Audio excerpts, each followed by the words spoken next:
Good afternoon, everyone, and welcome to Community Voice. I'm your host, Sherry Pierce, and today we have our guest speaker and member of the chamber is Madoc Cope, and Christine Spencer is the one of the representatives for Cope, and she is here with us today to talk to us about what goes on at Cope and how they can help the community, and how we can get involved in the community as well to help Cope. So Christine, I'm going to hand it over to you. Give us a little bit of background about Cope and, what do you guys do and how can we help as a community? Well, thank you for having me, Sherry. It's a pleasure to be here. I believe it's really imperative that people are aware of supports and services in their community in order to be able to access them. And so it's a great effort of myself and our organization to get the word out. And so I thank you and the Chamber for giving us this opportunity to do that. So Madoc Cope is a developmental services agency that is located in Madoc on Hill Avenue, but we support individuals that live in Central Hastings, so Madoc, Marmor, Tweed, El Dorado, Ivanhoe, but we don't have specific boundaries, but we do have a general area that we support people in, as there are many DACE agencies across our province. Madoc Cope began in 1975 with a LEAP grant, and it has, as anything does, progressed and transformed to meet the needs of the community and to become better at what we do. So in 2021, which I can't believe that we're here already, in 2021, Madoc Cope offers a variety of programming to adults with developmental disabilities. We do have one program that does support individuals under the age of 18, and that's a transition program. And its design is primarily to support youth in the transition from youth services and to adult services. So an example would be a young person going from high school to post-secondary education, a young person going from high school to volunteerism, employment, etc. Those transitions that include funding and other different tasks. However, all the other programs Cope offers are only offered to 18 and up. We are funded through the Ministry of Community and Children and Social Services and funded to provide adult services. So would you like me just to go in and detail our current programs being offered right now, Sherry? Yes, that would be great.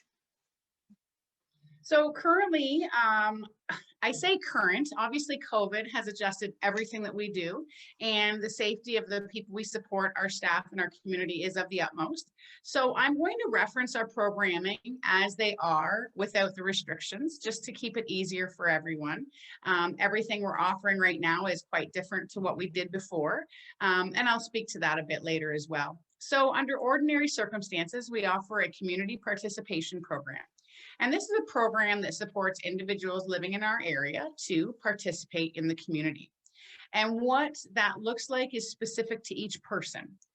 If an individual would like to be part of a bowling league, if an individual would like to volunteer, if a person would like to participate in their community with their peers, how they wish to do, we support that. Some people come into what we call our day program, and that provides not just community participation, but also a measure of respite to their family or home providers. So the day program operates Monday to Friday, and the individuals that come to that program are offered a calendar, which includes a variety of very fun things they can pick to do. So the Community Participation Day program is more of a group effort. People come in for certain hours each day, and they sign up for what they wish to do while they're here. There are many opportunities for individualized activities if they don't choose to do the group activities. The other component, as I noted with community participation, is individualized items. So for example, a person wants to gain more skills grocery shopping. We would have a staff meet them and help them to gain those skills. If a person, I was just actually out, one of my staff is on Zoom with an individual working on G1 training. So whatever under our community participation umbrella, we have the day program, but we also have a lot of other individualized opportunities for people. Our community participation program is the largest program at Madoc Cope, and we support upwards to 50 to 60 people within that program. And as I Wow. noted, some people may be supported for an hour once a month, or 5 days a week, 6 hours each day. So each person is individually supported based on their life goals. Our next program I'll speak to is our supported independent living program. And Sherry, I have to say, an opportunity to speak to all our programs is so important to me because many people know and love COPE for what we are, but many people just don't know all the things that we offer. And especially COVID highlighted that for me. Many people didn't know we did more than what they thought it was, maybe just a day program or just a dough box or car wash. So again, I want to say how happy I am to express all of our programs because they are just as important. And so, sorry, go ahead, Sherry. Oh, I was just going to say that's great because it's good to know what you do and what you offer because being new to the community myself, I've been here now for coming up to 4 years, and I wasn't even too sure what you do to help people in the community. So this is a great learning experience for me as well. And I'm quite sure there's a few other people out in the community are going to say the same thing. So, great. Continue. Sorry. Yes. And all I ever ask when I do any type of speaking at events or offering any communication to our community, all I ever ask is everybody that knows that learned something today, just tell one other person after, and that spreads that information so fast. So I'll speak to our next program, our supported independent living program. The title speaks for itself. Essentially, it's individuals that have a developmental disability but live on their own and need just a bit of support. So it's really, I'm going to say person-centered a lot because that's what we do. And we don't want to group people in any fashion that isn't appropriate. And this is an amazing program because if an individual doesn't have all of the knowledge, skills, or abilities to live on their own, but has a goal to do so, they still can with support. And it's assessing what that support looks like and implementing it. Some people would need many hours each week to support with bill paying, grocery shopping, meal preparation, etc. Other individuals we support, it's an hour or two. It's a check-in. It's a, let's review your mail together. Let's make sure that we're responding to an appointment effectively. So our supported independent living program supports a number of people. We're between 8 and 10 people right now we're supporting in our supported independent living program. And as I've said, they live on their own. We meet with those individuals, we determine what support they need, and we develop a calendar. So my staff go into their homes and ensure that independent living within the home of that person. Another residential program Madoc Cope offers is an associate home program. This is another program for individuals that residentially, and it takes place in the home of a person in the community. So essentially a person in the community would like to offer their home to somebody, and an arrangement is developed and made. The home is remunerated for their support to that person, and that person lives in their home and essentially becomes a part of their family unit. And the associate home program, we support 2 people right now in that model within our communities. Another program under the community participation umbrella I'll speak to is our Community Connections program.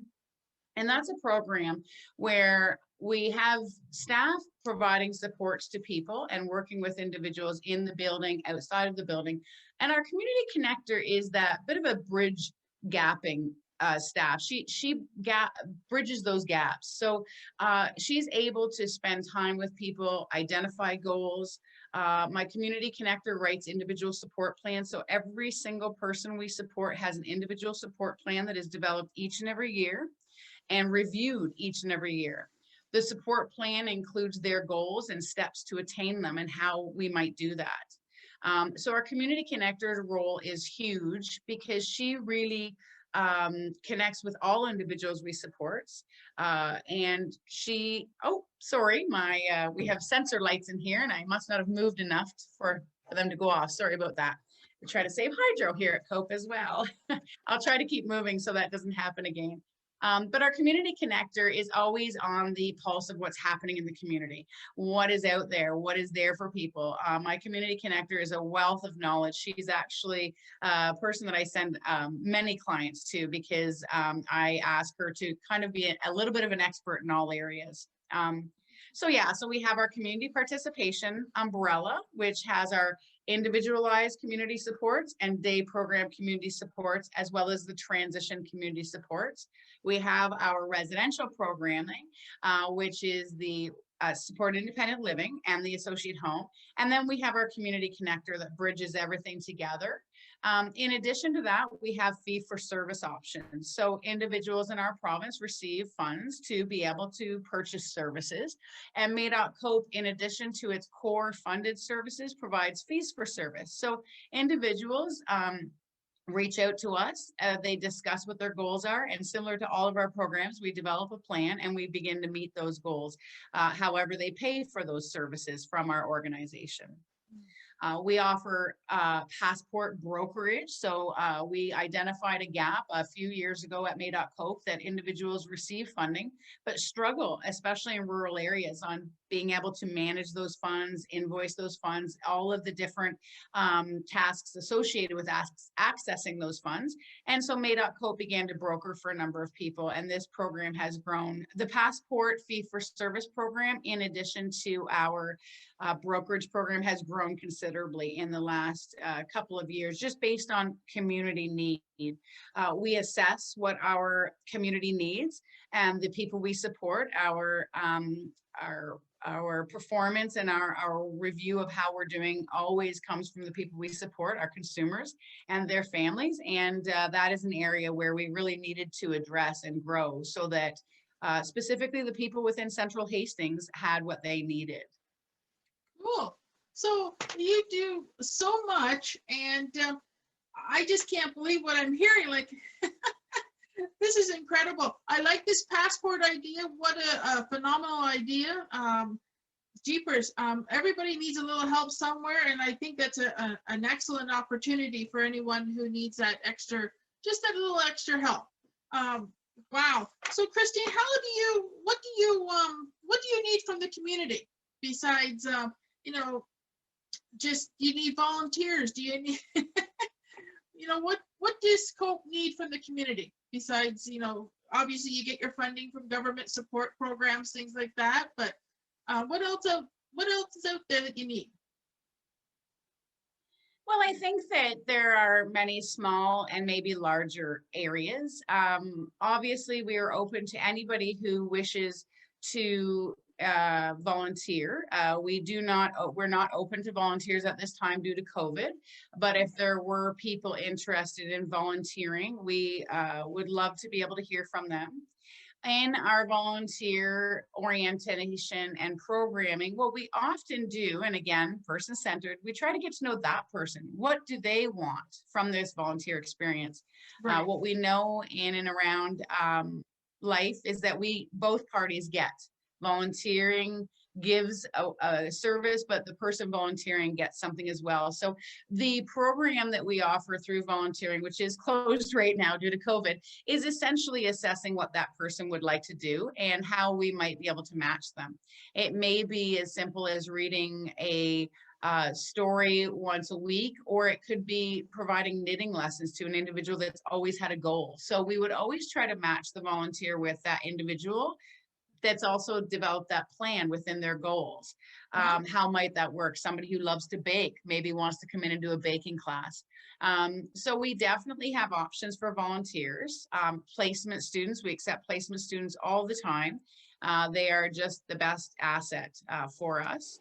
In the community, at the larger scale, I would ask that people ask questions and educate themselves about our sector, about people with disabilities.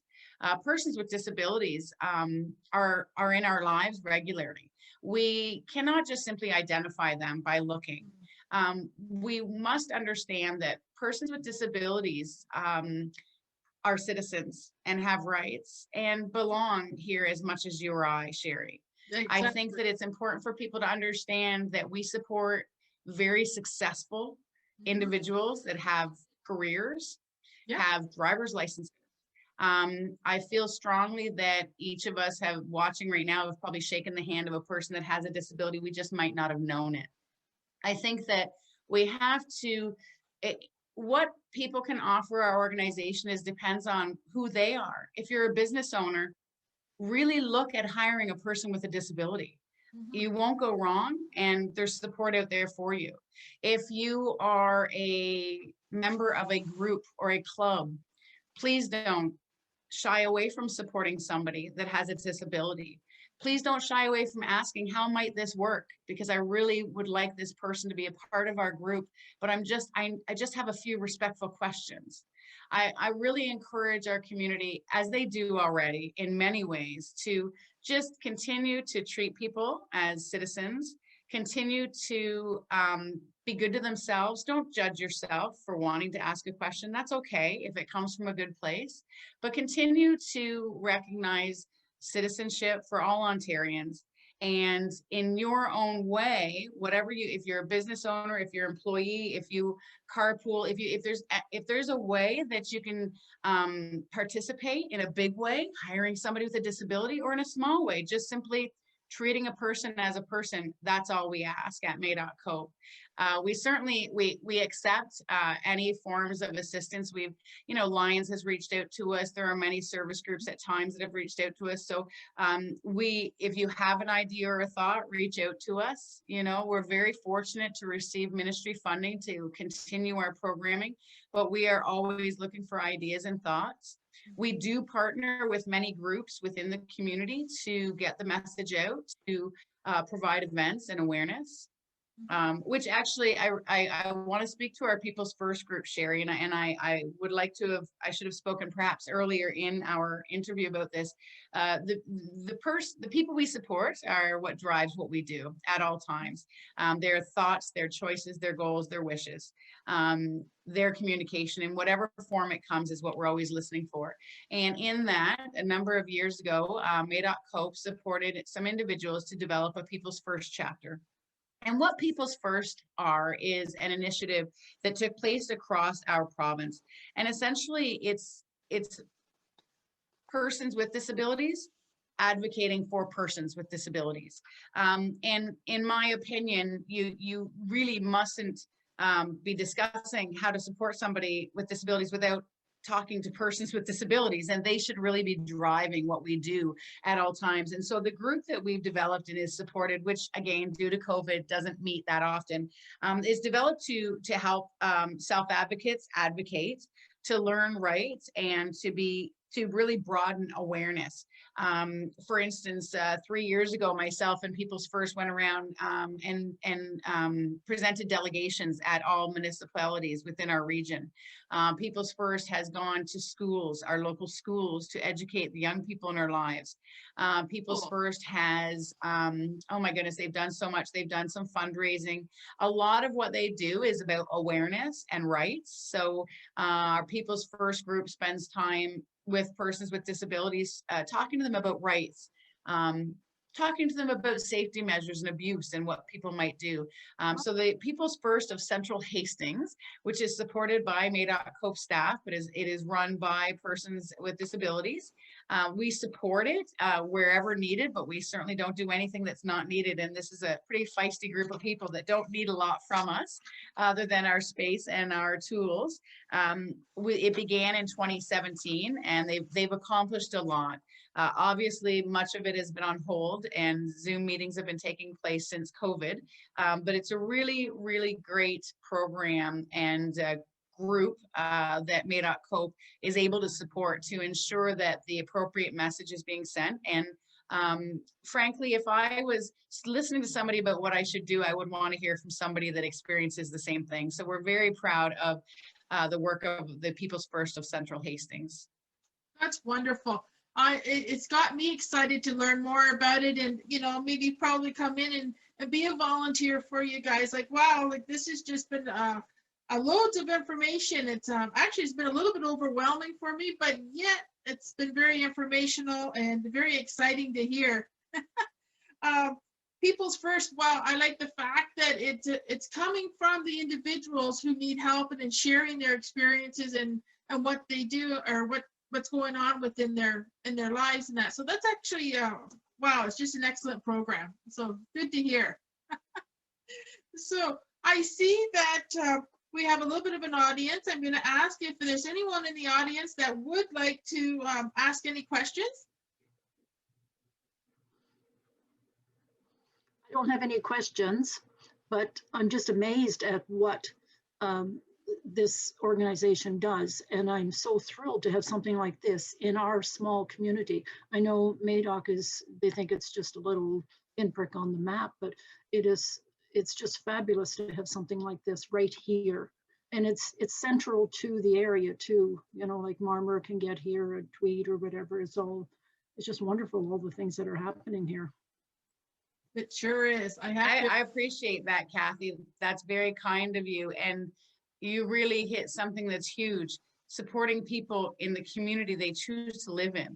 And for persons with disabilities, for you or I or anybody else, that's always been a given, of course. We go to school where we live, we work where we live, we make those choices. But for many years, people with disabilities didn't have that. And I really appreciate you identifying that here in their community, within their region, they can receive supports and not have to go to another area, Belleville or Peterborough, for services. If you're going to receive community supports, it should be within your own community. And that's a niche that I'm very proud of that Madoc Cope has. We are a very small rural organization offering services within the communities that a person lives. So I appreciate that comment greatly, Kathy. You're welcome. I also was wondering, are you totally funded by the government or do you do fundraising? At this time, there aren't any fundraising initiatives that our board has taken on, but throughout the years of Madoc Cope, there have been substantial fundraising efforts, typically in a specific goal. So right now, the totality of our funding comes from the ministry, but we do have the option to fundraise as needed. Oh, that's great. I think the chamber could help a little bit with helping promote the fundraising too.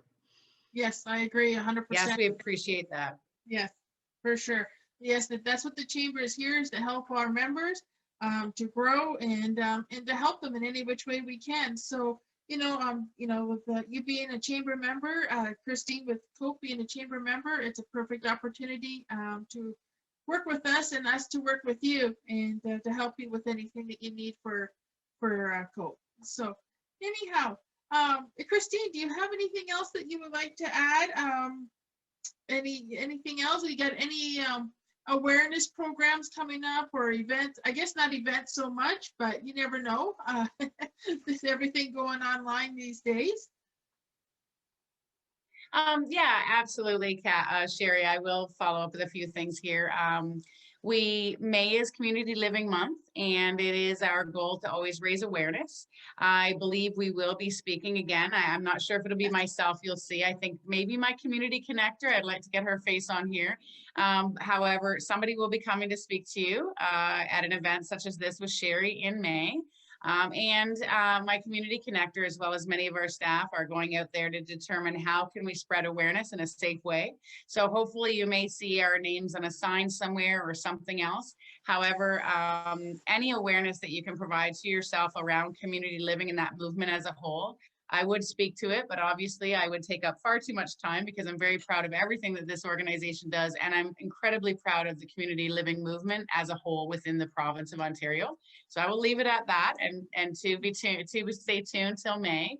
If you have any other ideas or thoughts that you would like to help us to raise awareness on community living, reach out to me. I'm an open door. And the other thing, Sherry, I think that I would like to really encourage everybody to roll up their sleeves. We are in a time right now where we are going to see the vaccine rolled out to different populations. And I really encourage your audience and anybody in our communities to educate themselves as best possible. Seek the advice of those you trust. However, roll up your sleeves when you get a chance. And if I can encourage anybody to do so, I really would like to do that today. I'll be rolling up my sleeve when my time comes. And I do have some frontline staff who are eligible at this time, and we'll continue to do what we can to keep our community safe. Excellent. That's great to hear. Well, thank you, Christine, for joining us. It's been a pleasure, and we will look forward to hearing from COPE again in May. So thank you, everyone, for joining us today on Community Voice, and we'll see you next week. Thank you. Take care, everybody. You're welcome.